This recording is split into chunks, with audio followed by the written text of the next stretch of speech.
See the Fish 58 here and dreadlock update.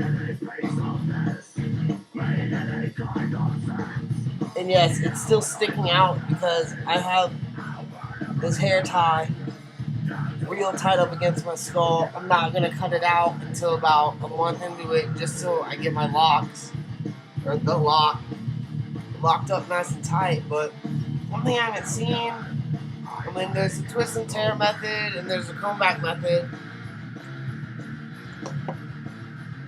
Now I've been doing the comb back method, but one thing I haven't seen, unless it's we're dealing with loose hairs, is what I've been doing is I'll go down, because you can feel where it's locked.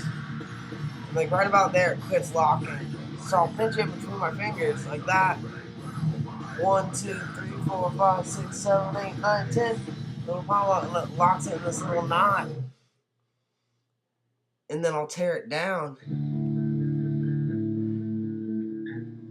You have those 2 points, pull them together, and tear it the opposite direction.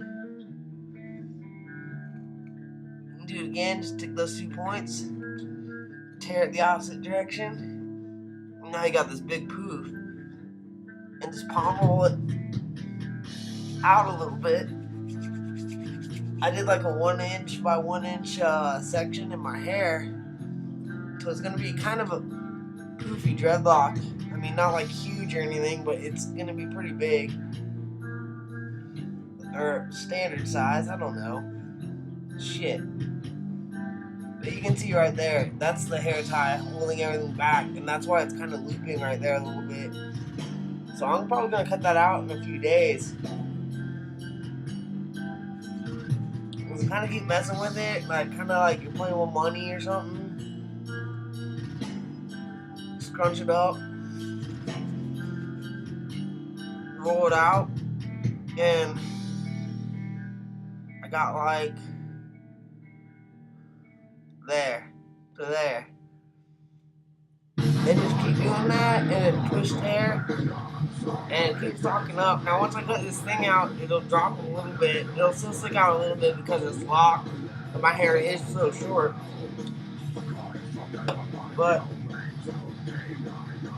other than that, like, I really suggest doing this method. It knocks your hair, it tangles it, it just seems to work. It works for me. I have thick hair, but it's still pretty straight. I don't have that tangly of hair. But it's still working. I still have it sectioned because I really don't want other hair getting pulled into it and locking into it. And I don't want like Busta Rhymes style 4 inch by 4 inch dreadlocks in my head. But doing this method's really helped a lot. And it's just from fucking around with my hair and just like, you know how do I knot hair? Like, without literally knotting it, but tying knots, what can I do to knot it up?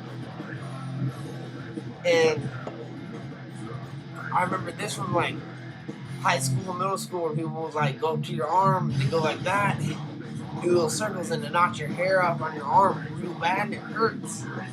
So I started doing that with the twist and tear method without the twist method. Well, I guess this is the twisting method.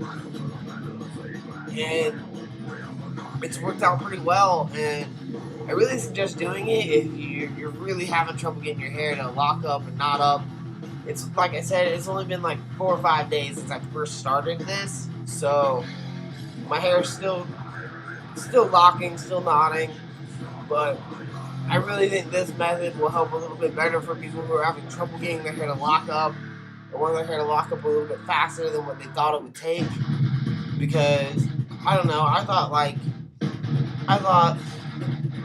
I'll start doing dreadlocks a dreadlock, and within a couple of days it'll be locked and knotted and shit, and obviously it takes time, care, like, to dreadlock your hair takes almost just as much as it is to wash your hair and everything. And if you're just doing a couple locks, like kind of how I am, a lot of the questions I've been getting is like, well, how do you wash your hair without washing this part, and like basically when I take a shower, I will actually cover this with either a plastic bag or just my hand, and I'll let it get wet, but I won't shampoo it or anything like that.